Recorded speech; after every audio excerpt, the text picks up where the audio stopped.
Hello, fictional. Welcome to the Fiction Series X. Today we are gonna see, what if Issei meets with the Kendo girls? Part 11.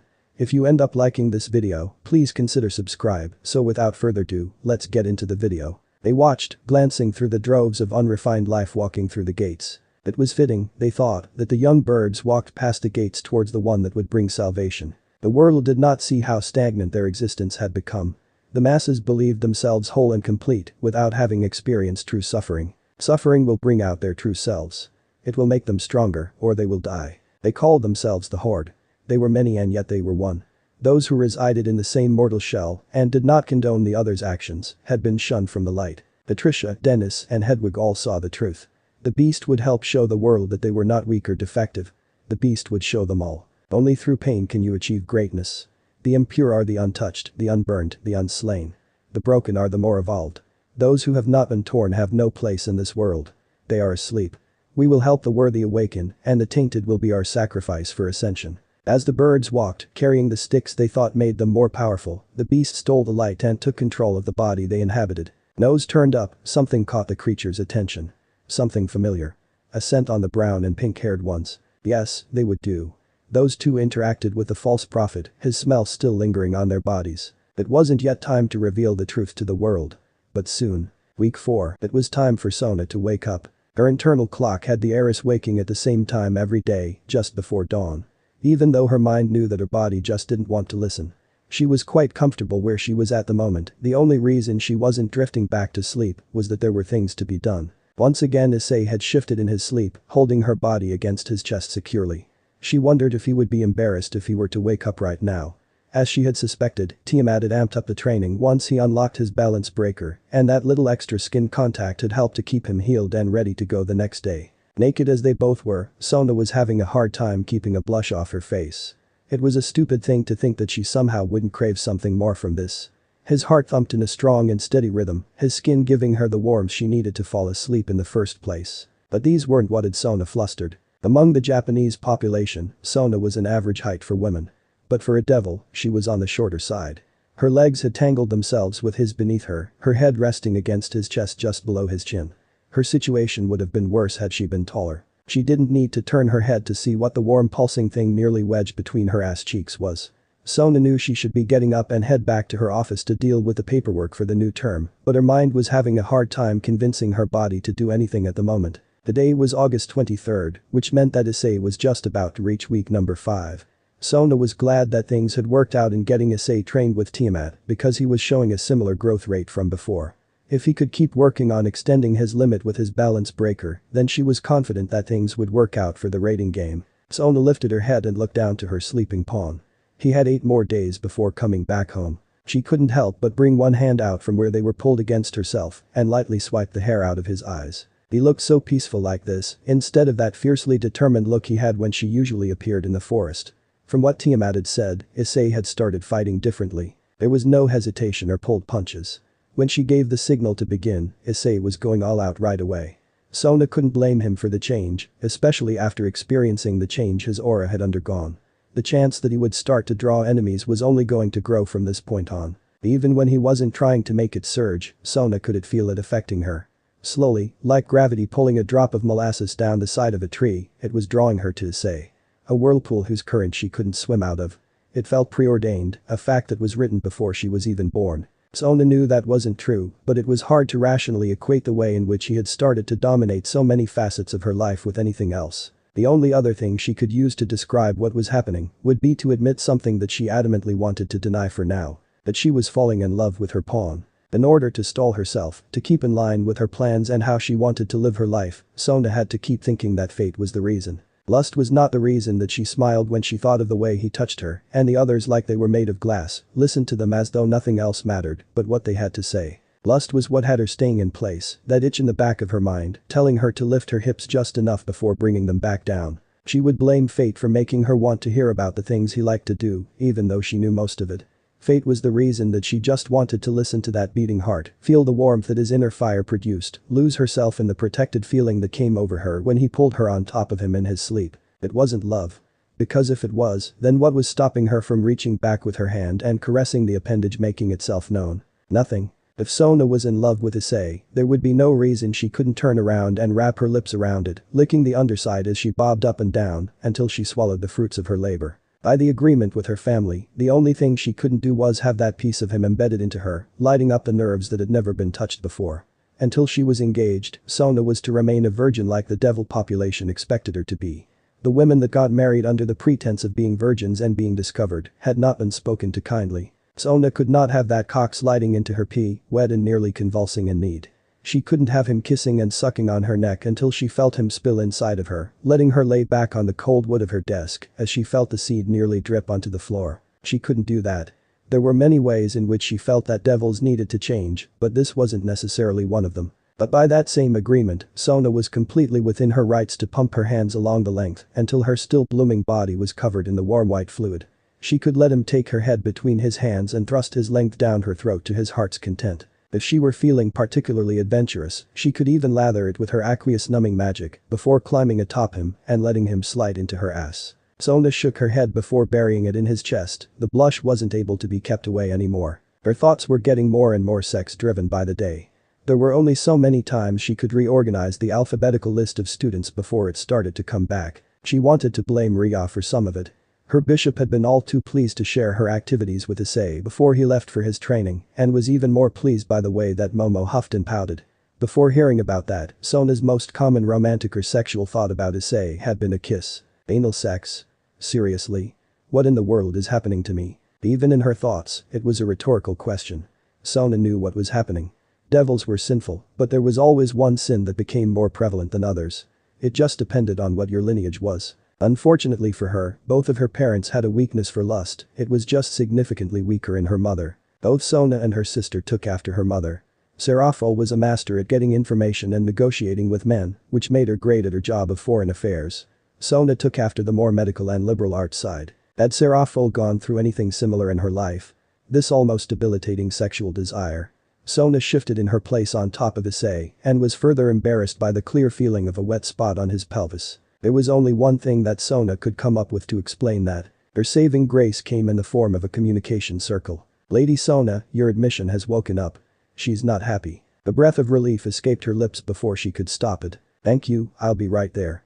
She spoke quietly, not wanting to wake Issei up. He needed his rest to endure the things that Tiamat was putting him through. That and she didn't want him becoming aware of her current state while she was still here. He was already acting more on instinct than when he'd been with Tannen. If he made a move on her, Sona wasn't sure she'd have the ability to push him away. This concerned her greatly. Lifting herself up slightly, Sona bit her bottom lip. A large part of her wanted to stare right where she was. The dragon that she'd taken to her family's hospital was awake and Sona had promised to check in on her.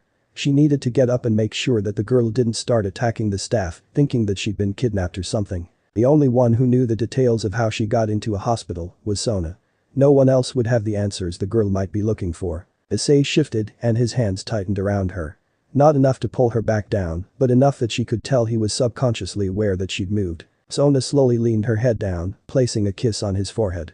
She had never done something like that before, but she just felt that she had to do it. One way or another, Issei was going to be hers.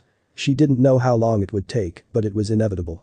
He could have a harem with her entire peerage, and then some, but nothing would change the fact that Issei Haidu was her husband. The sooner that process began, the better. At least then she would have an outlet for all these annoying physical desires that were clouding her mind. Perhaps those self-care lessons weren't so useless. Sona thought as she slowly disentangled herself from the sleeping young man. The present members of the Haidu residence all sat around the table for breakfast, the sound of cutlery chiming against a plate every few seconds. The two high school girls could feel a subtle tension in the air, but didn't know if they should address it or how to go about doing that. Meanwhile, Mr. Haidu read the paper and sipped at his coffee as if everything was right in the world. "Honey, you have that meeting tonight, right? The one with the buyer of the order you've been working on for months." Mrs. Haidu was the first to speak. The sole man in the house tilted his paper down, along with placing the mug on the table gently. "I do. From what I hear, it's the first of a few meetings we'll be having. They want to go over any changes in materials and the pricing," he said with a satisfied smile. He'd been working on this order for so long that finally getting some progress and having an open line of communication was a huge weight off his shoulders. What could they possibly want to talk about that would take more than one meeting? The wife countered, only to be met with a shrug. "Not sure, but I hear this is a common thing from the guys that have been around a lot longer than I have." They say that most of the time it's just some small talk with a few drinks. And a way to get to know someone and see if you want to do business with them later on. Even the two younger women at the table realized what much of the conversation would likely be. Just some guys trying to one-up each other with stories of what girl they may or may not have had sex with. Silence reigned once more as the wife and mother tried to fake being okay with everything going on. The three jumped when her hand smacked the table, getting all the plates and silverware to clang against each other. "I hate this," she whispered just loud enough for everyone to hear, giving up on trying to put on a supportive facade. "He's been gone for so long." Her statement was a no-brainer to decipher. Issei had been gone since the day that summer break started and they hadn't heard a word from him since. Just about 5 weeks now. Yui reached over and placed on hand on the mother's, holding it firmly to convey her shared feelings on the matter. "He'll be back soon. Just a few more days." Mr. Haidu had deemed this out of his scope and went back to his coffee and newspaper. "I just wish I knew where he was and what he was doing. I know he's under that non-disclosure agreement, but this still feels so sudden." One day she thought that the only thing Issei did was his student council work and attend the kendo club here and there. The next, she finds out that he's been traveling for a job that he can't talk about with a business that's run by a globally successful corporation. It was a huge change that she was still getting used to. Sometimes the girls forgot just how protective and loving Issei's mother could be after the argument a while back. As long as you stayed clear of lies and anything she deemed to approach the lines of sexual harassment or deviancy, Mrs. Haidu was the ideal mother figure. If you violated those rules, however, she could turn cold and volatile in an instant. Issei had done that as a kid and now had a healthy fear of ever doing it again. The girls didn't blame him one bit. His mother was scary when she flipped moods like that. "I just want my son to come home." The girls watched as she got up and started to busy herself with cleaning the materials that had been used to cook their meal. Addis and Murayama went back to eating. They had to be careful of the time because they were traveling with the other kendo members for the senior matches of the competition. The junior level had already been completed, with Kuo taking third, thanks to Murayama. Yui had gotten knocked out of the running at 5th place, thanks to the surprise of seeing her father among the crowd. He apologized for missing his daughter's chance at winning, but she was too happy to truly care. She hadn't thought he would be able to make it. For her first competition, 5th place was still a good starting point to build on the rest of her high school kendo career. Both of them agreed that it would have been nice to have Issei rooting for them in the stands. The only solace came from the diminishing sense still in his room. They had decided after his first week gone that both would sleep beside him from now on. Haori felt like a light bulb had just gone off in her head. "Mother, how long has Ice had that bed?" It still felt a little weird for the brunette to call the woman that, but it made her happy, so why not? Also, if things played out the way it had been explained to them, there was a very real chance that the woman turning from the sink could be her mother-in-law at some point. Wiping her hands with a rag left there for this very purpose, Mrs. Haidu tilted her head as she thought about it. "I'm not sure actually. 5 maybe 6 years now." Her brows furrowed as she tried to figure it out by recalling any events that had happened around that same time frame, but nothing came to mind. 11 years. "We bought it at the same time as his desk," the father said in between sips and sounding like he could even recall the day of the week it had happened. "No, that can't be right. It was the year I started my job. I still have the receipt from the delivery crew in the office, just in case we had to use that 10-year warranty." Haori saw the way that Mrs. Haidu looked appalled at her son still sleeping on the same bed that was meant for him as a child and intervened before a light-hearted argument could begin. Issei said there was a spot in the middle that pokes his back and it squeaks every now and then. The mother seemed to understand what went unsaid and that was each of the girls had experienced it themselves because they snuck into his room in the hopes that the parents wouldn't notice. But she and her husband already knew. As long as there weren't any surprise additions to the family, neither had a problem with it. From what her husband had said, Issei was being much more conservative about his sexual urges than he'd been as a teen. "The perks of a curious and promiscuous neighbor," Koji had said. Apparently losing his virginity on his 15th birthday was the gift the girl had given him. At least the girls that Issei would sleep with were all never mind. She didn't want to finish that thought. "I guess it's time we get him a new one then." Mrs. Haidu chirped happily, thankful for something to do and surprise her son with when he got home. Kaori smiled before trying to wither away from the knowing glance. "He probably needs a bigger one too, wouldn't you say?" Mr. Haidu chuckled into his mug as both girls blushed but still slowly nodded. It would be nice to have room for the 3 of them without being too cramped. "Well then, why don't the 3 of us go out shopping tomorrow?" And hopefully, they would be able to have it delivered by the time Issei got home. It had been quite some time since Sona had last been walking these halls. Other than bringing the female dragon here, it had been almost 3 years. Almost everything looked the way she remembered. The halls were illuminated by expensive bulbs that were easy on the eyes, even with the high output. The wood paneling, paintings, and plaques along the walls kept it from seeming barren. Devils of every sort walked through the hospital. Some appeared completely human, while others had pointed ears or horns on their head, and the rare case of a tail or unretractable set of wings from whatever they'd been before becoming a devil. Her steps were measured as she walked toward the wing meant for VIP patients. Since Sona had brought the girl herself, the staff had allowed the use of the more private and expensive ward. Though as she got closer, she could hear voices getting louder, along with the clang of a tray being tipped onto the floor. She had wasted no time in setting off to hopefully ease the anger of a dragon in a confined space, only realizing on her way here that being confined indoors might not be the best way for a dragon to wake up. Especially if it was somewhere they'd never been. The daily reports that the nurse in charge of the floor sent to Sona made it clear the illness had been dealt with swiftly. Layla, the nurse she spoke with 4 days ago, had asked about the strange energy signature that was mingling with their patients. It had been powerful, filling the dragon to the brim and nearly had her body spasming for 3 days. Greg had miscalculated how much power this dragon would be able to handle. It was a good thing that Sona had taken her here when she did. The noise of things falling to the floor and the yelling stopped as Sona was just about to cross the threshold of the VIP ward. If Sona didn't know any better, it suddenly felt like Issei was here and in a rage unlike any she'd ever experienced, as the ward was exposed to an uncontrolled release of power. The silence was broken by the whistling sound of the wind. It started quietly but was quick to rise until her ears were being pounded by gale force winds. That was when Sona saw her, sandy blonde hair whipping behind her, as a pair of large beige wings catapulted the young woman towards the Citri heiress. Striking hazel eyes widened as they locked onto Sona. But the flap of her wings, sending paperwork, gauze, catheters, and needles off of a cart and rolling on the floor, the dragon slowed until she could set her own feet down on the ground. Once she had, the unknown girl eyed Sona curiously, taking large intakes through her nose. Sona stood exactly in the same spot, not wanting to appear threatening or overconfident, staring directly into the dragon's eyes. It was strange to see that color mixed with the reptilian pupils. The outer parts of her iris being a sage green, transitioning to a near sky blue for just a tiny bit before shifting to an orange that replicated the sun. The illness may have been swept away easily with proper medical care, but her body still showed signs of malnourishment. The stature of a sickly 10-year-old girl was gone. What stood before Sona was a young woman of at least 17, based on the structure of her face. Although, that may have just been due to the condition of her body. The usually rounded face of a child could have faded away as the fat stores were used to just keep her alive. She was taller than Sona and probably equal to Issei's height. The dragon was scrawny, slender arms and legs showing out of the hospital gown she had been given by the staff. Determining anything more than that wasn't possible due to how those garments fit. Loose and open back to keep in line with a one-size-fits-most rationality. You smell like him. Sona was taken from her musing when the quiet and raspy voice reached her ears. Smell like him? What does she? Sona stopped the thought as she realized. Only a little while ago, she had been draped over Issei, both of them stark naked. Of course, a dragon would be able to pick that up. You must be his devil mate. Are you here because of what he did to me? Sona wasn't sure that she heard the inflection in her voice correctly. It almost as though the girl sounded sad like something had been taken from her without her consent. He is in my peerage, but there is no sexual relationship between us. Yet. She thought but kept it to herself. There was an image she had to maintain in public. Then you allowed it happen?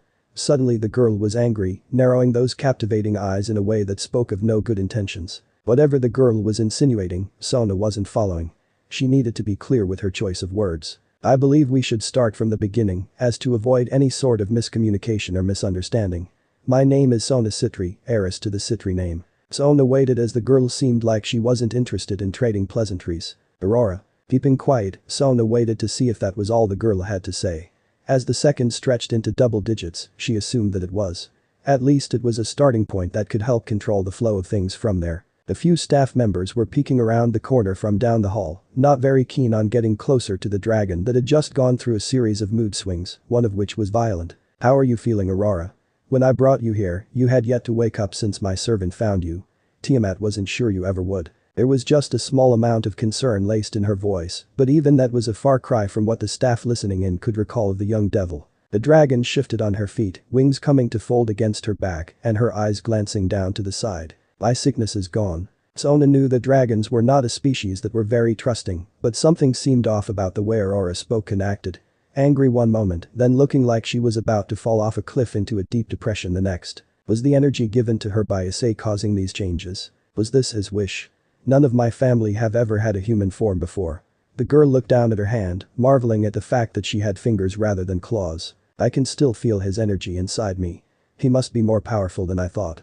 The emphasis on the word and its bitter tone had the pieces falling into place quickly. Sona felt sick to her stomach for letting the girl in front of her think for even a single second that Issei might have assaulted her. He would never do that, not even if his sanity left him completely. Aurora seemed to be under the assumption that Issei had been the one to force her change in appearance, rather than doing it herself and nearly dying in the process. "Aurora, would you mind if we talked privately?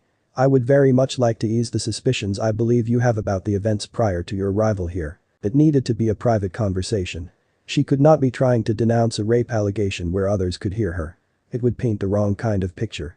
Once a claim of that type was made, the perception people had of you was already set. Sona could not afford to be thought of as a person who would try to protect a rapist. Perception was reality, and first impressions were monumental in how someone would perceive you from that moment forward. Aurora raised her head and looked at Sona curiously, then turning and catching a glimpse of the ones that had been trying to poke her with needles when she woke up. At the very least, she wanted some space from the people cowering behind a wall.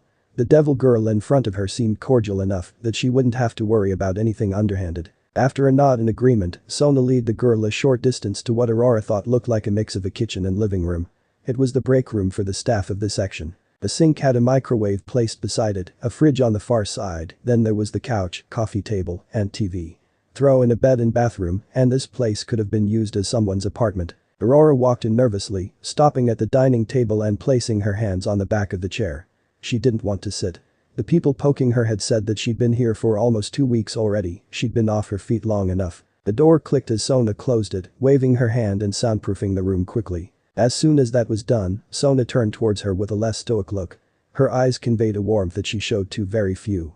Even her peerage had gotten so accustomed to the cold and analytical front she used that the times it was pulled away they all seemed flabbergasted. Except for Issei. He always seemed to be able to see through it. She blamed the number of evil pieces used to reincarnate him for that. "You have nothing to fear from me. I am only making sure that we can speak without being overheard because the identity of the person we need to talk about has to remain hidden for now. Can you promise me that, Aurora?" The dragon snapped her head over, taken by surprise. A pact?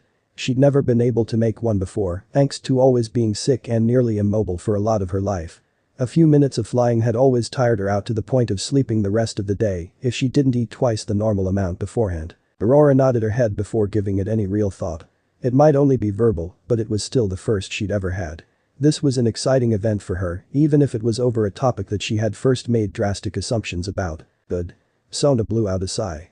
Things had been dicey enough over the course of the last few months, she didn't need it falling back when things were finally getting back on track. Sitting in the chair at the dining table across from Aurora, Sona crossed one leg over the other and placed her hands in her lap. "First let me say this.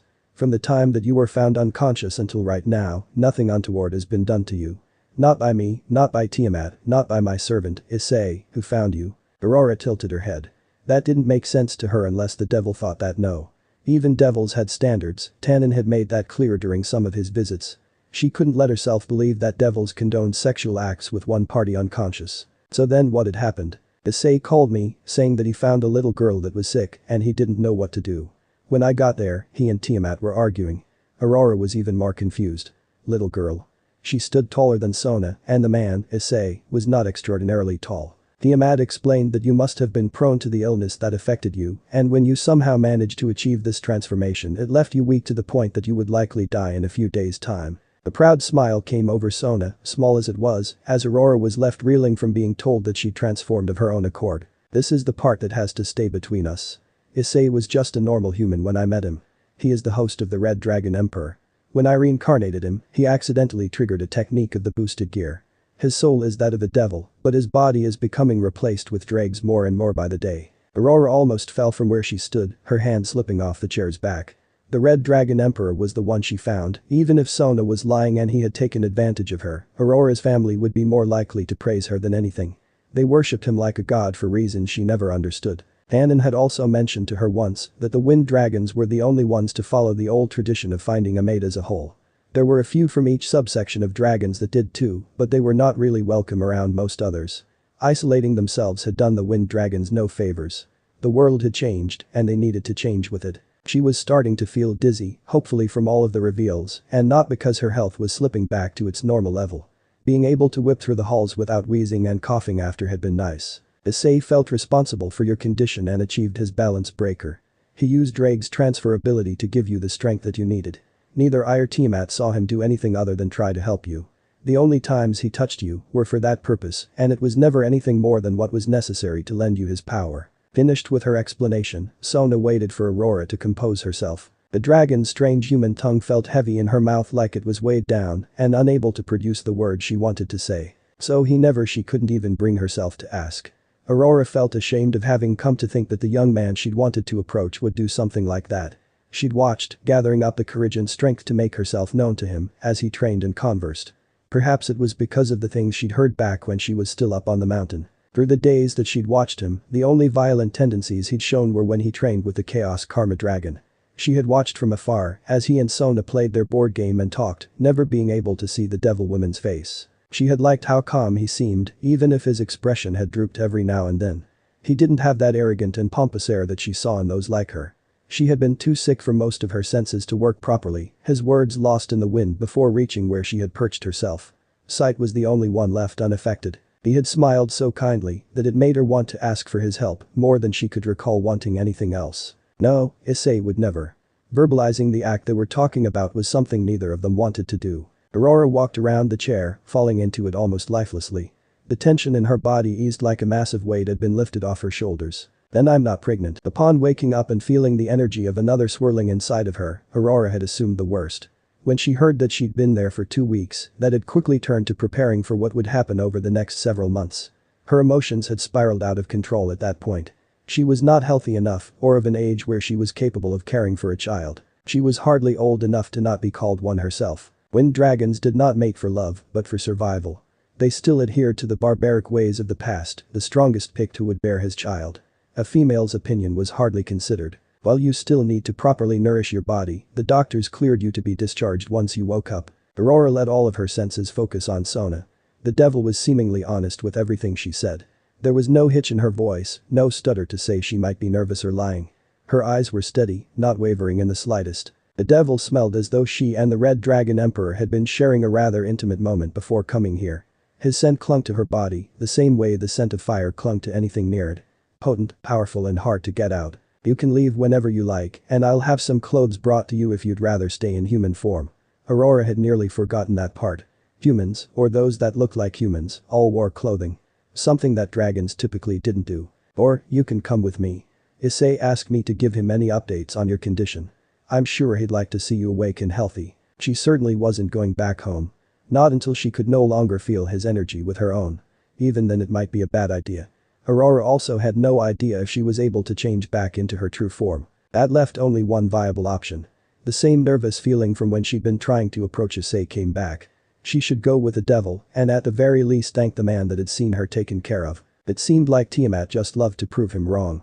Every time he thought the training couldn't get any harder, she brought it to a new level shortly after. His fists ached, lungs heaving for air through the small vent in his helmet. Using balance breaker this intensely and frequently was incredibly draining. They'd already been forced to take a break because he had tripped on air and face planted. Tiamat was going to use that against him until the day Issei died, he could already tell. You're progressing well, hatchling. The blue-haired woman spoke from above him, offering a hand to bring himself from the ground. Issei took it slowly, willing the armor away, even though it was already in pieces. The back and shoulders had fallen away from a few blows that he hadn't been able to dodge. If you put every ounce of strength you have into one attack, I think you'd be just about as strong as Tannen. Her hand left his, and Issei had to keep himself from falling over again. I know I'm young and all, but it really feels like you're just calling me hatchling to fuck with me. Coming to his full height, Issei only now registered the second half of what she'd said. Wait, what? Was he seriously already that strong? It didn't feel like when he was constantly getting smacked around. You heard me. He would obviously be able to defeat you, since you'd be left vulnerable when he recovered. Tiamat shrugged. She loathed to admit it, but training Issei had started to become less of a hassle as time went on. There was no denying that this was the strangest of Drake's hosts she had encountered, a similar train of thought to when she met Elsha. Drake was the dragon of domination, yet all Issei wanted to do was protect. Drake firmly believed that if force didn't solve an issue, then he just needed to use more force. Or at least that's how he had been while alive. The dragon had changed in the centuries of imprisonment. His pride was still intact, unfortunately, so she refused to speak to him more than a few words per day, but the way he approached things seemed deluded. The loud and boisterous monologues that plagued the older supernatural beings were replaced with words that were at least partially thought out. Tiamat suspected that the devil girl was the one responsible for the way that Issei chose his moves quickly yet efficiently. He didn't barrel onwards to clash fists or fight fire with fire. The young man was quite obviously attracted to anything with breasts, yet other than a glance he hid it well. She would have to pay attention to the newer generation of devils in case they were more like Sona Citri.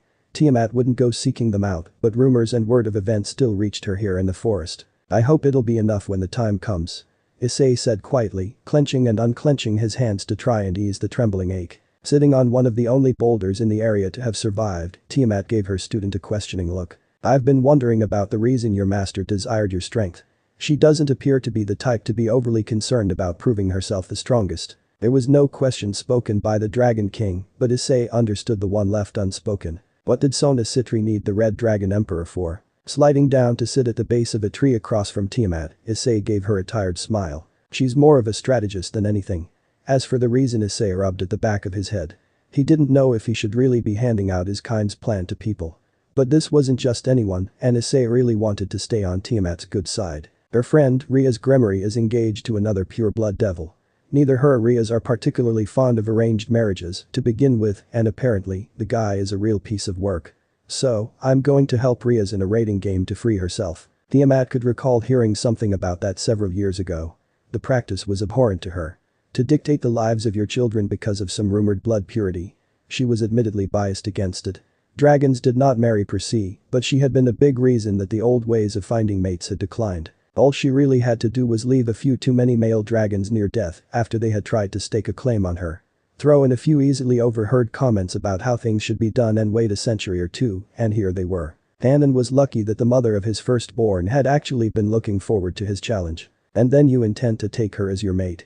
There was always the chance that some of Drake's bad habits and demeanor had infected Issei. She felt the need to bait him a little more. What? Absolutely not. A good response, with no time wasted on thinking of an answer. Oh? Why is that? Is she not attractive? But it was always best to be thorough. She's gorgeous.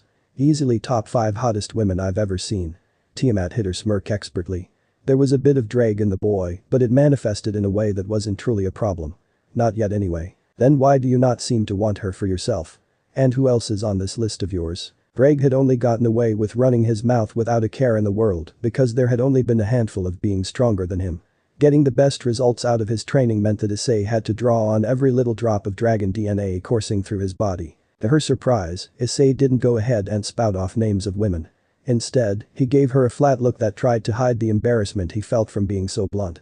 She let the smirk show just a fraction when she realized that he knew what she was doing, and then he turned to look in the distance. In the opposite direction, Tiamat felt the sign of a devil's magic. A transport circle that would soon shine on the ground. Issei had yet to develop the ability to feel the early signs of magic, something that she couldn't really help him with. That would come in time. I'd hardly be better than the ones forcing her into the current marriage if I did that. The magic used on the circle intensified, the portal between two locations starting to open up. Before, I thought that forcing marriage on someone was wrong just because of the lack of consent. But now knowing what it feels like to have someone you love, I couldn't fathom how horrible it would be to get married to someone you might never feel that towards. The circle shined to life, getting Issei to turn towards it. His detection was adequate for now and could ready himself before an enemy could appear. As he relaxed when he saw the blue circle so familiar to him, Tiamat kept looking at the expression on his face. She was intrigued. Not by him specifically, but what he'd said. As the blue light died, Tiamat wondered just what he could be thinking but wouldn't say. Or perhaps it was more that he felt that he couldn't say it for some reason. All it took for her to understand was a gentle shift in his expression. His head perked up, a subtle upward curve at the edge of his lips, and the way his eyes and brows had gently narrowed. One of the things that Tiamat noticed about Issei that made him different from Drake and the rest of the hosts, Alsha included, was this almost imperceptible inferiority complex he had. It wasn't anything drastic, but she had noticed it while trying to bring him over that threshold into balance breaker. The way he unlocked it only helped to solidify it for her. Tiamat knew that was a look of unrequited love if she'd ever seen it. An expression one had when there was too much distance between them and the one they longed for. She had learned enough about Issei to know what the problem here was. He felt that he wasn't good enough. That Sona was too far above him to even be considered an option. She suspected that he felt this way about a multitude of things actually. The responsibility given to him as the Red Dragon Emperor to not go crazy and murder people in a haze of fury for one. From the way he'd briefly talked about them, the girls that he was already involved with too. Issei held a fear that he would mess something up and lose them for good, whether it be the girls breaking up with him or they die. Tiamat followed his line of sight, watching as Sona gave him a tiny smile, tucking some hair behind one ear and ever so slightly pulling her shoulders back. Fucking teenagers. Whatever reason Sona had for playing hard to get, Tiamat didn't care as long as it didn't interfere with Issei training and being able to hold up his end of the bargain. The gestures and posturing made it clear to the Dragon King that Sona was interested. If that were the case, then they should stop with all this roundabout stuff and just do it already. She took a breath to calm down. High-class devils were different from dragons. Position and appearance were important to them. It was likely that Sona was waiting for something. Both Issei and Tiamat watched as a figure stepped from behind Sona. Well, look who's back, Tiamat said, picking up on the identity quickly. She'd rather focus on the dragon that had been stalking her student than wondering when the master and servant would get over themselves and fuck. Koji Haidu was incredibly grateful for the warning that his coworker had given him. Tonight was meeting number 3 within a week. The first time, he had actually been able to catch a glimpse of the man supposedly in charge of everything. The tall slender man with gold bangs and a goatee. He had stopped by to talk with one of the other men from his company. Once a few words were exchanged, he was on his way. The other guys were a little strange to him, but not overly so. One blonde, one dark-haired, one red-eyed. They were all middle-aged, early to mid-50s he'd guess. The blonde guy had a thing for short women, the other two were into the girls that looked like their face never changed from an angry scowl. If his coworker hadn't mentioned that these meetings would end up being so late into the evening and so frequent this week, his wife would have flipped. She was already pissed enough thanks to his little detour on the internet. Seriously though, how could he not stop and stare? The high school girl had a rack that bounced like none he'd ever seen, and those legs. He would never cheat on Hinoka, that wasn't the type of man he was. But looking and appreciating God's creations was doing no harm, right? Even in his own mind, Koji had to admit that was some flimsy, hole-ridden logic. Looking at a woman you pass by on the street for a second or two was a much different story than staying on a porn site because of a smoking hot girl that happened to be wearing his son's school uniform. He would just have to keep himself in check from now on. Come on, Haidu. You drinking or what? The blonde one, a Brit by the name of Sully, nearly spilled his beer as he gestured for Koji to join them. Sully, if you don't slow the fuck down, I'm leaving you to pay the tab and walk back to the hotel. So said the tall dark-haired one by the name of Alden. The red-eyed, who only went by Jimmy rather than giving his full name, stayed silent at the other end of the table. The night was different. Koji could feel it in the air of the restaurant vividly. It was apparent that something was wrong, but he didn't know if it was business-related or personal. The red-eyed had at least been a part of the group the last 2 meetings, but now was silent and not socializing. That didn't bode well for expecting future business with Scapegoat Incorporated, the business specializing in custom-made costumes and cosplay. Ah, fuck off, Alden. My part of this is already done, so what's the harm? Sully was adamant that it was perfectly fine if he got himself good and drunk. Koji came and took a seat at the table, wondering if he'd find out where the problem was. The fact that you seem to have forgotten the next arrival is troubling. Remember the time you got drunk and puked all over him? Sully went white as a ghost. Koji didn't know they were expecting another person and said as much. I didn't realize there was another from your company coming tonight. He said lightly, taking a sip from a much smaller beer than Sully had ordered. Sully swallowed heavily, setting his drink down and waving down the waitress, a pretty young thing that seemed to like the attention the older guys gave her. That was probably all an act though. A ploy to get better tips. He works for the CEO. The guy with the blonde bangs has a bunch of side projects, always moving, always working. Anyway, this other guy pretty much does the same thing as you, acquisition stuff. He's not here for anything relating to us though. The boss said he's just joining to help build relations between his companies while he's here on a different job. Alden gave the waitress his own order, adding his own thoughts about the expectant arrival as the woman moved around the table to get back to the bar. Sully gets nervous anytime we meet up with him now. Kowalski hasn't been a fan of his since that night and makes it blatantly obvious that he's not the forgive and forget type about being covered in beer battered onion ring vomit. Other than that, he's a nice enough guy. A few minutes of small talk followed, with Sully being handed a tall glass of water to occupy himself with rather than continuing to get inebriated. None of the men gathered had any issues with him drinking, they just didn't want things to turn messy, so some self-control was required. The door to the establishment came open with a creak, with Koji facing that direction and able to see who was walking in. An absurdly tall man came through, his dark gray blazer billowing from a source of wind whose origins none could pinpoint. With dark brown hair and light blue eyes, the man took in the sight of the place, ignoring how most of the women unattached were giving him appraising looks. When that gaze snapped to Koji suddenly, something about the brief look of irritation in the man's eyes made him uneasy. It was gone just as quickly, replaced by a somewhat amicable smile, leading Koji to believe that he'd just read the man wrong. For once, Issei was having a hard time falling asleep. The training hadn't suddenly become easier on him, and it wasn't as though he wasn't tired. He was exhausted. But he couldn't help the way his mind was running. It was almost time to go home, something he was very much looking forward to. Is it weird that I'm still not used to sleeping naked with her? He asked, more for Elsha than Drake. The red dragon had never really worn clothes in the first place, so he wouldn't understand. To be frank, I'm surprised you've taken it this well, with the way you feel about her. But I suppose with you falling asleep the moment your head hits the pillow, you've had little time to actually absorb the situation as it happens. Drake seemed to realize that the question wasn't directed towards him and stayed out of it. He did feel the urge to say that a dragon should never feel ashamed of their body.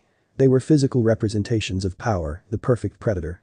Being afraid of intimacy or showing yourself to another was of no consequence. Issei didn't even bother with a denial. Elsha was in his head, seeing what he saw and hearing his thoughts.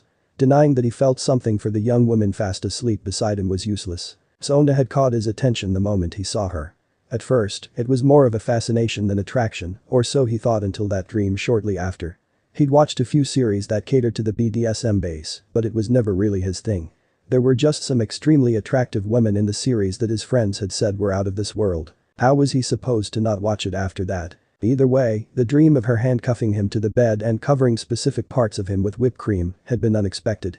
Even now that particular dream stood out from his other fantasies. When he joined her peerage, Issei better understood that his attraction to her was not unwarranted. She cared for her peerage deeply, but felt that she just wasn't allowed to show that to them in any setting that could be deemed public. This training had certainly helped him to get a better look at what made Sona tick. When they were playing chess and talking, Sona was less reserved. She smiled more than he'd ever seen back up at school. I hope this feeling goes away.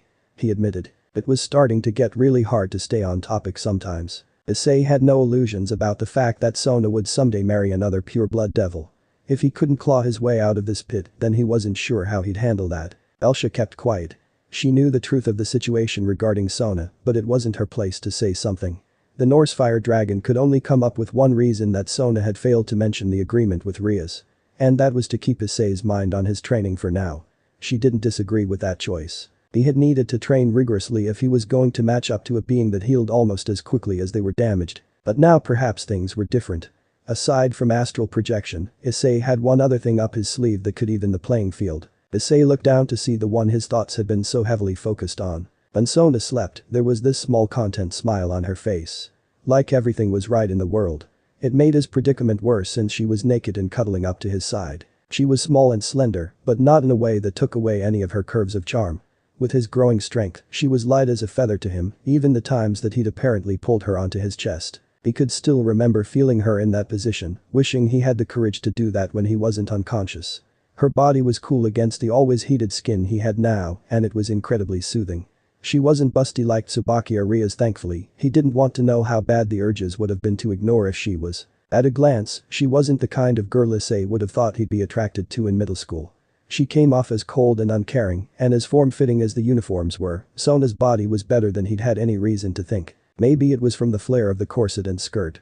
Sona did not have particularly wide hips for her size, but her thin waist was perfectly proportioned with it. Her skin was smooth, something he was currently feeling quite well as she slid her leg up against his, curling herself into him just a little bit more. Her leg stopped before it went too high. Her arms tightened around his chest, getting him to feel her breasts against his arm. He could tell just by the feel that they were the perfect size to fit in hand if he were to grab them. Issei shook his head, wanting to get his mind away from the urge to do anything that might set back the progress they've made over these last weeks. He drifted off to thinking of his new friend. Aurora, or Rory as he decided to call her. Issei really wasn't sure how to describe that relationship. He'd been surprised that Tiamat had taken a liking to her after hearing how she thought of the wind dragons. Apparently, Tiamat thought that if the others saw Aurora thrive among other dragons, more might reconsider the way that they've lived their lives. It was definitely hard to hear how the female dragons of that type were treated as little more than second-class citizens. Many places in the world were male-dominated, but the wind dragons were stuck in a mindset that a woman didn't have much of a place other than home or procuring food. For the first few days, Rory had only really spoken a few words.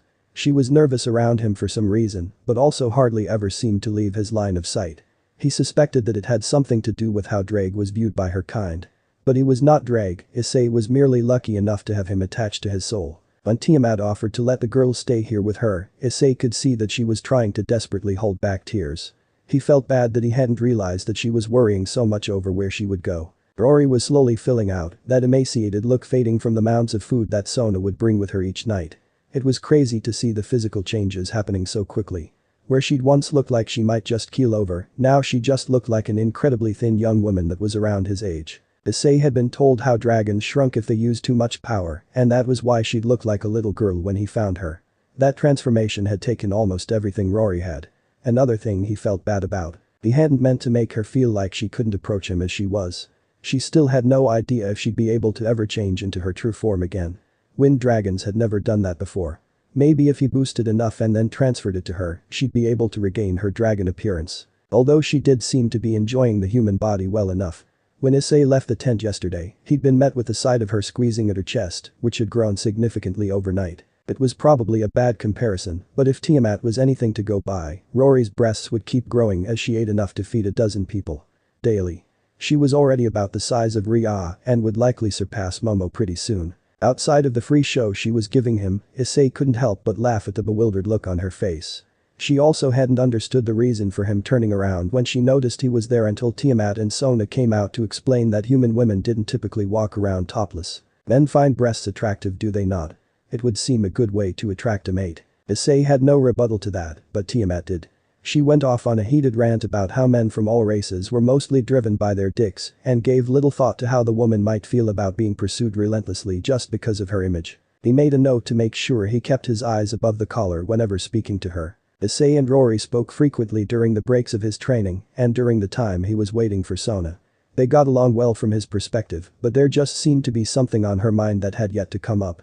It started after Sona talked to her the day after she appeared. She would initiate a conversation, and it always sounded like she had something she wanted to ask him.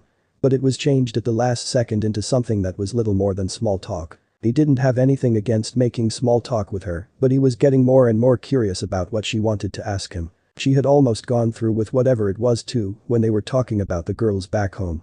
Rory seemed to be having an internal battle of epic proportions. Her brows and lips had contorted into some strange expressions before she finally decided to just ask him what his favorite food was. His thoughts over the she-dragon were pulled away by Sona's hand gliding gently over his chest. This girl, he doubted that she had any clue what she was doing to him, but this was starting to become torture. Her slender fingers were drawing circles on his chest in her sleep, and the feeling was something that he loved. It felt intimate, loving even.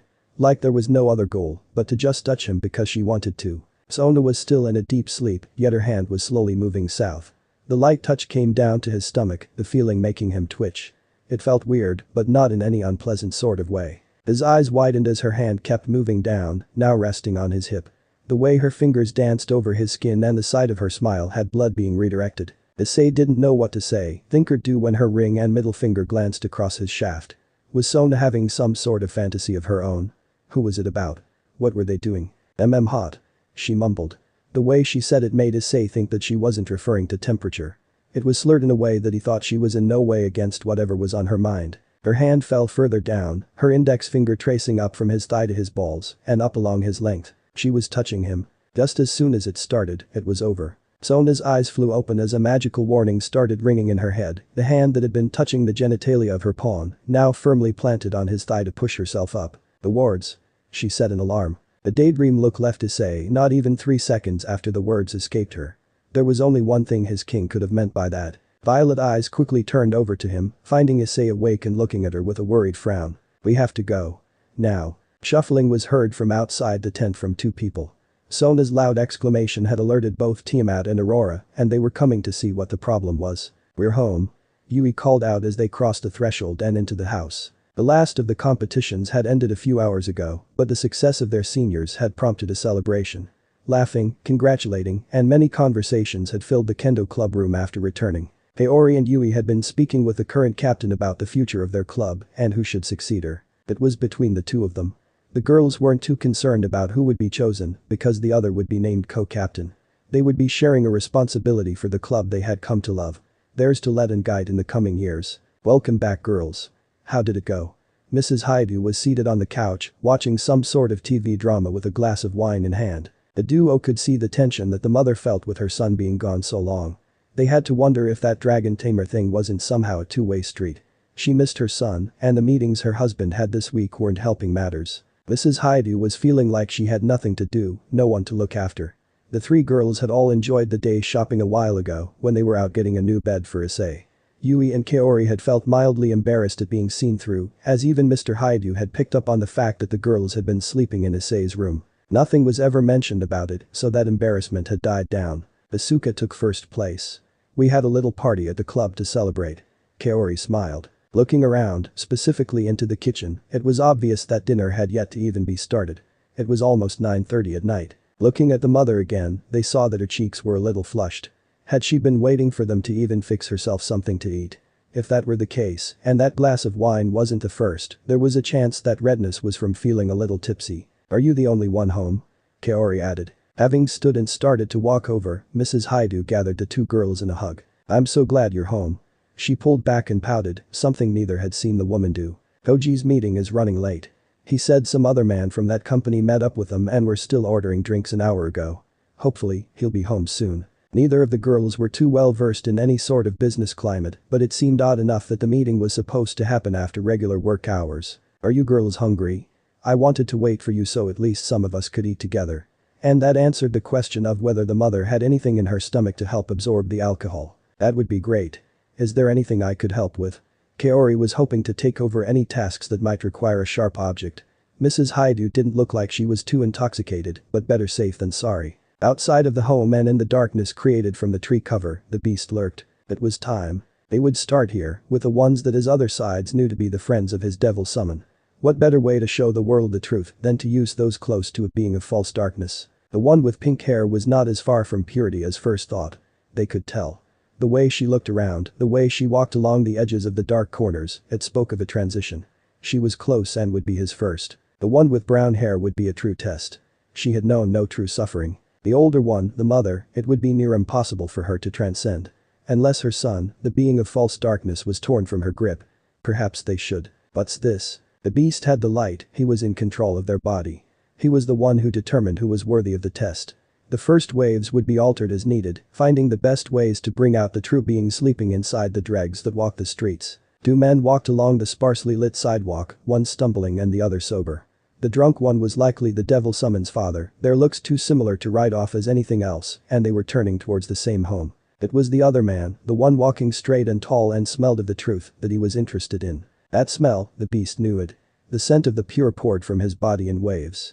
The man knew them, he could bring them. The beast's lips curled into a smile that spoke of blood and pain. The tall man was not pure himself, but the beast could fix that. The world would hear the whispers of truth quickly turn to the loud beckoning for change. And it would all start here. The beast stepped into the light, skin flushed red and in some parts a near purple. The veins popping through his skin only showed that he wielded the power. The town of Kuo would be the first of many. When he had created more like him, the cities would be next. Yui sat at the kitchen table, watching Kaori and Mrs. Haidu going about their business happily. She could cook a little, but nowhere near the level of those two, so she sat herself down and waited with a few notes of how to progress her kendo skills. She'd gone over them enough times already that she didn't even need to look down to know what it read. It had gotten to a point that a recitation of it was going on in the background of her thoughts. She missed Ice. That was what was truly going on in her mind. He was coming back tomorrow, and she could hardly wait. It was strange how you could get so attached to someone so quickly. Yui could no longer see her life without him, and the longer he stayed away, the more she wanted to just feel him beside her as they slept. Kaori was a good enough cuddle buddy, but there were just some things that couldn't compare. The way Issei always kept her warm, the light musk he always had. Issei didn't smell bad, but there was just this smell of something she couldn't put her finger on, and it was something she'd learned to love. The way he held onto her as they slept, his arms holding her against him securely. To her surprise, she'd even started to enjoy the way she could feel him poking in between her thighs in the early morning if she happened to wake up. The thought of what Reya had done still made her angry. Not because of the act in itself, but because she still felt so far away from similar intimate acts herself. But maybe that just in her head, like how she'd felt before Issei had literally been on top of her that night. Maybe if she just took the initiative, she'd find herself okay with it. Issei would probably have to start things off though, and she knew that he'd be too worried about upsetting her to do that. Bang. All three women jumped as the loud sound of something colliding against a door echoed throughout the quiet home. The groan could be barely heard shortly after, getting Mrs. Haidu to huff. I'll get it. Koji must have had more to drink than he should have. Kaori looked down at her hand, clenching her other hand over it tightly and biting down on her lower lip. Yui looked down and saw a little streak of red, immediately getting up and grabbing a clean towel. Kaori had cut herself when the noise scared her. The door opening could be heard as Yui tried to put pressure on the cut on her friend's palm without Kaori yelling out. The look Yui received from Kaori let her know that she was thankful before she moved to the living room to see what the hell had made that sound. The door had been open for several seconds and yet Mrs. Haidu hadn't made a sound. When Yui looked out, her blood froze. She understood. Being hoisted from the ground was Mr. Haidu, clearing beyond drunk. Behind him stood a tall and sophisticated-looking man wearing nice clothes. But that wasn't what had both Yui and Mrs. Haidu frozen in fear. Just barely visible, half-shadowed and half in the illumination of the streetlight, was another man. He was about Mr. Haidu's height, but he looked like he was built of pure lean muscle. His chest heaved, muscles rippling under the skin with each breath he took. The respirations almost looked painful, like his strength was a hindrance to the rest of his body. His skin, from what was visible in the light, was a deep red, purple and certain points along his shirtless torso. But it was the way he looked at them that had each woman frozen in place. His eyes did not seem to be those of a rational person. It was like he was a creature born out of a nightmare, only there to terrorize them until they finally took their last labored and frightened breath. His lips curled into a smirk that said he knew that he was about to do something unimaginable. Something no normal ever even contemplate. But inside. Mrs. Haidu spoke quietly. Both of you. Her eyes never leaving that shadowed harbinger. They had no reason to feel so scared other than from the look of him. But for some reason, he sent both women into a panic. Yui acted before either man could move, rushing past Mrs. Haidu and dragging them inside before slamming the door shut. She let out a breath of relief from not being able to see that thing anymore. Her and Kaori knew that there were things in this world that did not line up with what most people knew. If seeing that man prompted something so primal, she had little doubt that it was something only Issei could deal with. And he wasn't here. Neither bothered to notice the way that the man's eyes had narrowed once he set foot inside. They didn't even question who he was or why he was here. All that mattered was that they get away from the one still outside. Oni, was with Daruf Treeman. The father of the house spoke up from the ground, unable to stand on his own. The man was plastered. Hush Koji. Mrs. Haidu gently. Her husband obviously hadn't seen the thing behind him. I apologize for the treatment. But may I ask who you are? The woman had to look up to meet the new arrival's eyes. Issei was just about finished throwing on the rest of his clothes. Sona had just used magic to dress, something he would have to learn at a later date. Aurora and Tiamat had come bursting into the tent, wondering what was going on. The wards on my house went off. Something is there with my family. The ground outside of the tent started to shine with a blue crest, just as Issei felt something pulling his attention away. Sona and Tiamat turned to it, and the heiress widened her eyes and started preparing multiple communication circles. The flyers I gave the girls. Issei stared at the shining blue with a sense of dread. Something was beyond wrong. Not only was there something in his house that said of the alarm Sona had prepared for him, but now the girls were actively telling him that they were in danger. Oh. I'll gather the rest and meet you there. Issei nodded and made his way to the shining blue circle quickly. When Aurora stepped inside of it with him, he raised a brow. I'm going to help. Was her simple answer. Issei was about to start saying that she wouldn't be able to move through the circle with him, but Sona was already one step ahead. The second circle flared beside his. Use that one, Aurora. This one will only take Issei. As she stepped over, Issei decided that if she were coming with him, she would have a specific job to do. At the girls in the house upstairs. Don't let anyone into the room you picked besides me. Aurora accepted, knowing that this was not the time to debate over whether she was physically capable to help him stop the threat to his den. Good luck, hatchling. Tiamat said as the light burned brightly, carrying the two of them away. Not even the Dragon King was treating the situation lightly. If there was anything about Issei that stood out to her, other than the fact that he had a breast fetish, it was his drive to protect his family. It didn't matter if it was the girls that had taken spots as his mates or his blood relatives, to threaten their safety was to draw the wrath of the current Red Dragon Emperor. She only hoped that he got there soon enough to avoid a scene that would drown the young man in emotion so heavy that he gave in to the curse of the Juggernaut drive. Issei and Aurora came in a flash of blue, ending up right outside of his house. Fuck. The door of his home was bashed in, barely hanging onto the top hinge. The wood was splintered in the center, almost like a punch was what had done it. The door's frame was hanging and splintered inward. Ice. A scream pierced through the silence, and the one called felt another pull of magic on him. Let's go. His face reflected only the determination to stay true to his promise, but it was a very different story of the storm beneath the surface. Looking at the front of his home, being summoned by the girls when those flyers were only supposed to be used in an emergency. Issei was scared of what he was about to find as he rushed through the door and into the living room. The reason for those flyers to only be used in an emergency situation. That was because it would mean revealing his non-human nature to anyone nearby, most importantly his parents. He wasn't really ready for them to know about him being a devil yet, but if it was a choice of their safety over making them aware, he'd deal with whatever fallout came of it. Sure, Sona could wipe those particular memories from any bystanders, but he didn't like the idea of his parents being influenced with magic. Doing that was as good as lying to their face, something he hated doing. The mess that was the front door was just a precursor for what he and Aurora found inside. The living room was a mess. The couch was torn with white stuffing still floating down to the ground, obviously the latest of the damage done. The TV sparking with a puncture in the top right corner. Along the walls were deep gouges, some of the pictures had fallen to the ground and the glass breaking, others having been torn through. The crash of something like thin metal came from the right, from the kitchen. Taking large steps, Issei made his way in with Rory following closely behind, ready to help her friend's kin. In the corner, huddled together and shaking in fright, was every member of the household. His mother was holding on to the two girls like they would disappear if her grip faltered for even a moment. His father was having a hard time keeping himself awake, his head dipping down and eyes sliding closed before snapping back open. On the opposite side was a tall man being held from behind by the head. Barry, holding on to the unknown battered and bloodied man, was the contractor that Issei regularly saw.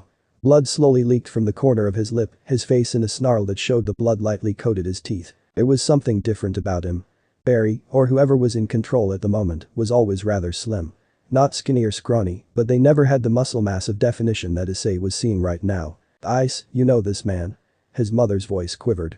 She wanted to question how her son had gotten here, moments after the girls had both yelled out his name. She never saw the flash of light coming from their pockets. He was supposed to be off doing something for his job that he couldn't talk about. Are any of you hurt? Issei ignored the question his mother asked, giving them a quick glance to see if there were any marks on them at all. We're fine.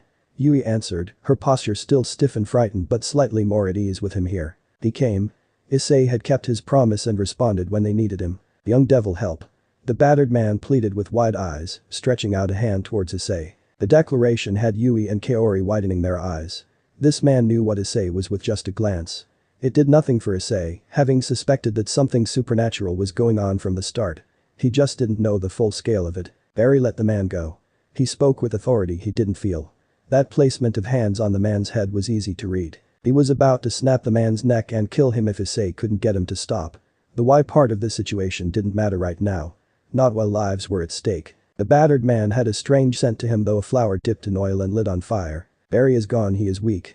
The beast's words were growled through blood-spattered teeth. This one is a fake. He may associate with the true and pure, but he is a parasite to their presence. The beast tightened his grip on the man. No. Please. The man yelled, his scared tone getting Issei to move. Issei pushed forward with all he had, hoping to jump over the kitchen table that was overturned and push Barry hard enough to get his grip to loosen. Issei pushed hard when his left foot had contact with the ground, his body going horizontal as his right hand was stretched out to press against Barry's partially visible chest. The part just above the unknown man's head. He must die. The beast was too quick. The hand on the chin pulled, the one on the back of the head pushed, the force of the clockwise motion, creating a cracking and snapping sound, just as Issei pushed Barry away and into the window. The tall man fell back, the light in his eyes quickly fading to be dull and lifeless. Issei fell to the ground as the window broke, shards of pointed glass falling onto the one that had once been Barry and so many others, and the lower half stabbed into his back. He was quick to stand, casting a sorrowful glance down and back to the man he hadn't been able to save. Rory moved from her spot in the doorway to the left, where she could stand guard in front of the humans. Her wings ripped forth from her back, tearing through the dark green shirt given to her. All except the inebriated father gasped from being given a shield of beige-colored wings. What? Mrs. Haidu's words died in her throat as she watched something impossible and inexplicable appear in front of her eyes. Reya. The beast bellowed in anger and pain as he lifted himself from his spot, pieces of glass breaking off and remaining embedded in his back. You do not see. You are blinded. The beast growled. Issei readied himself, already realizing that something had snapped inside the mind of what had been a docile man-woman the last time he saw him. Who are you? You're not the ones I've met before. Patricia was weird and stern in her opinions, but overall, he didn't mind her. Jade was a mouthy teenager, Dennis was an OCD neat freak. Hedwig was just a little boy in a grown man's body that wanted to play video games and dance. Whoever this was, it was none of the personalities that Issei had dealt with. The beast slowly pulled a glass shard out of his tricep, beating his chest to will the pain away and sending droplets of blood to the floor. I am the beast that will avenge us from the impure. The one that will show the world the truth of our existence. The worthy will join us in uniting the world. The beast stepped forward, the floor giving a light shake from the force. Rejoice. The man behind you may not be redeemable, but the women will be given a chance to ascend as we have. Or they will all be a part of the sacrifice to announce to the people that the day of redemption has come. Issei did not see the blue light forming in the side of his vision, the signal that Sona had brought the rest. All he saw was red. A red so deep that his vision darkened around the figure that inferred the death of at least one of his family. The beast was all that mattered at this moment. The decision was not one that Issei made lightly, but for the sake of the ones he loved, it was the only choice he could see. Barry or whoever this was, could not be allowed to take another breath. Issei had seen the way that the personalities could shift at any given time. He doubted that there was a way to extract one of them from the body, not that he had the time or know-how. Issei would have to kill again. He didn't hear the voices behind him or see the barrier placed around Rory and the others in the corner. As quickly as his hands would allow, Issei drew one back and pulled forth the aura that he'd learned to use without summoning his boosted gear. There was no call, no shout in anger. Issei punched the orb floating in front of his fist, launching it towards the beast in full view of his parents. It didn't expand in the way that it normally did, instead of staying in its spherical shape so as to not obliterate this portion of his home. His den. The beast tried to pivot out of the way, but it misjudged the speed it traveled and was struck in the chest. Sailing out of the window, clipping the glass and wood and tearing part of the wall out with him, the beast came to a bouncing and rolling stop across the street when his ribs met the post of a light. Issei stalked forward, his eyes never leaving the smoking form of his opponent. Boost. The gauntlet came to cover his left arm, the green gem pulsing wildly and brightly from the near-rabid emotions of the host. Normally, Issei would have to wait to make his next move. But a sacred gear responded to emotions, and his were screaming for the quick death of the beast. Welsh Dragon Balance Breaker. His armor shifted into place quicker than they ever had, eager to match the desire Issei had. Only Sona and Rory were the ones not left gaping at the tall red armor that was standing in Issei's place, tail flailing and crashing against the floor in what everyone could see was a barely restrained rage. Momo, Reya and Sona moved to check the condition of the humans in the room. Rory was only given a minor glance from the bishops, since Sona didn't seem alarmed by her presence. The rest of the peerage was all left flat-footed. Issei was radiating a red aura around his frame, fingers flipping off the main portion like flames. The dragon allowed them to pass by, stepping forward in order to accommodate more bodies behind her. Tsubaki stepped over to the body on the floor. Did Issei do this? She asked while quickly analyzing what she could, her eyes wanting to stay glued to the figure that had taken the place of the normally cheerful pawn. The queen felt it was hardly necessary, but she materialized the diagnostic spell Sona had taught her. No. It was that monster. Kaori spat just as Tsubaki had confirmed the cause of death, not at all seeming to be bothered by the corpse. The beast stood from where he'd collided against a metal pole, the spot on his chest smoking, but otherwise receiving little damage. Issei wasn't all that surprised. It had been only a small measure of his power, its only goal to get him away from the ones unable to protect themselves. Now that they were essentially alone, it was time to end this. If any of you are in there. If any of you can hear me. I'm sorry. He didn't want to kill, but he'd learned this lesson already, hadn't he? The aura of red condensed around Issei, the preparation for one strike that would end the life of 24 living in one body. Dark mistress of many, beholden to none. Take me under your black wings.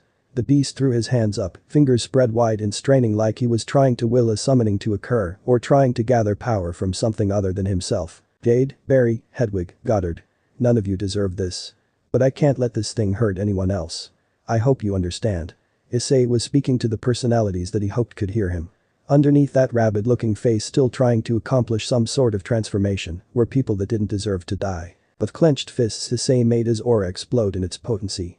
His apologies, his rationalization of what he was going to do, were done with. It was time to reduce the threat to ash and deal with the fallout. What that would entail, Issei wouldn't know until he went back to check on them. The beast was still waiting for some sort of sign that he'd been heard as Issei's armored feet clanged with each step.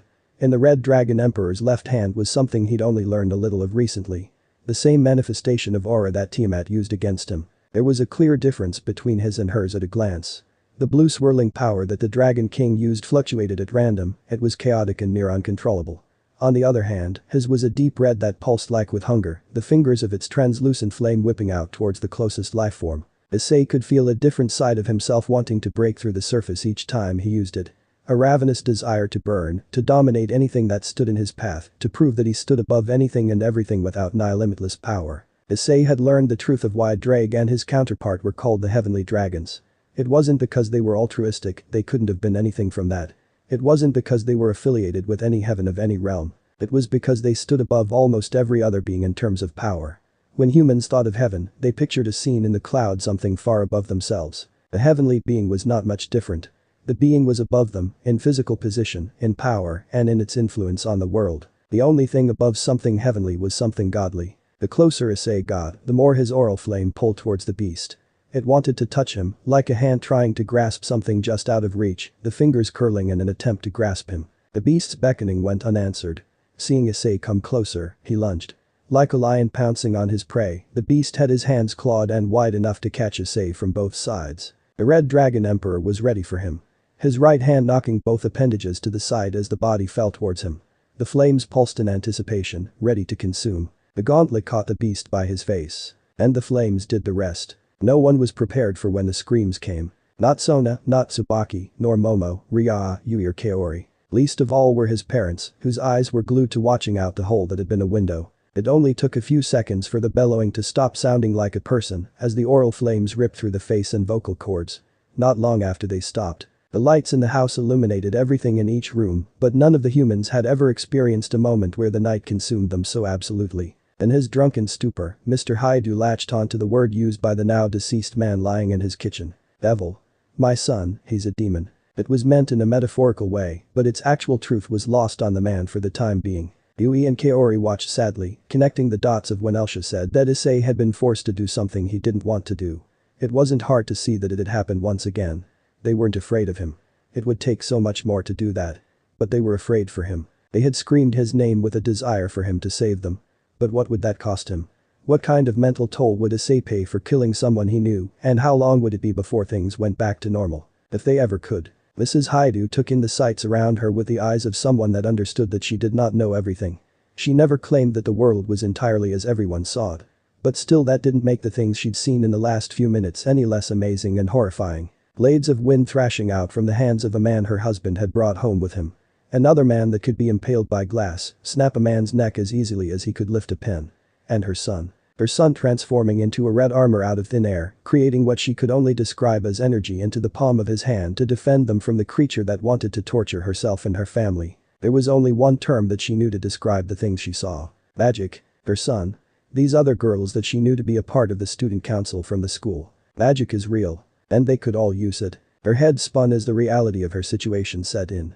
The girl in front of her had wings coming out of her back, some of the others had used forces of the arcane to protect them. The mother watched as Issei came back into view from the hole blown into the wall, the helmet receding back to reveal the face she knew. His eyes, the same color she herself had, landed on her. She flinched. It wasn't something she could control or something she meant to do. But she was afraid. It didn't take a genius to realize that if magic was real and hadn't been implemented into society, that was meant to be kept secret. Now that she knew it existed, what would happen? Issei wasn't the leader of this group, she knew that already. The decision wasn't his too. You're safe now? I promise. Issei spoke with a quiet and calm tone. He promised. Mrs. Haidu relaxed, if only a little. Her son was no liar. There was no amount of magic in the world that could change that about him that she knew of anyway. Eyes. Sona called out from her place by the dead man's body, arms crossed and an even more stern look than normal on her face. Well, protocol says that we have to remove the memories of supernatural events. This is your family. They are not just random bystanders. I will leave this choice to you. The armor faded away in red particles, swept away by the nearly dead breeze. Issei stood several feet away, still looking at his mother. He saw the way she flinched away from him. His father could do nothing but stare in confused horror, unable to make sense of anything he'd seen. Perhaps it was a good thing that he was so drunk, but that would remain to be seen. At the very least, he wasn't slinging curses onto Issei or yelling in terror. Slowly coming to his knees, Issei looked between his parents. Mom, Dad. A lump developed in his throat and Issei felt a small desire to just have Sona wipe their memories of tonight. I can't say that you like what I have to say, but if you want to remember all of this, I will tell you everything that's happened and everything I've done. If this is too much, Kaichu can make you forget. Tonight will have never happened and things will be as they have been. Mrs. Haidu didn't need the time to think about it. Tell me everything. She would finally get to understand what her son had been doing, finally have the answers she was waiting for. This was the Issei she'd wanted to have back. The one that didn't hide things, the one that told her the blunt and honest truth no matter how she felt about it. Even if it brought her anger down on him. There was too much secrecy. She wanted to know. What was that thing he'd killed? What was that red armor? Why did this girl have wings? How was magic real? She needed it. As Mrs. Haidu looked around at the ones gathered in her destroyed kitchen, another question came up. Why weren't the girls that she loved like they were her own? Surprised by this. End of the part 11. So how was this story? I hope you like it. And if you like it, share this story with your friends and like the video too. And don't forget to subscribe our channel for daily awesome fanfiction. Okay, it's time for me to go. Bye bye.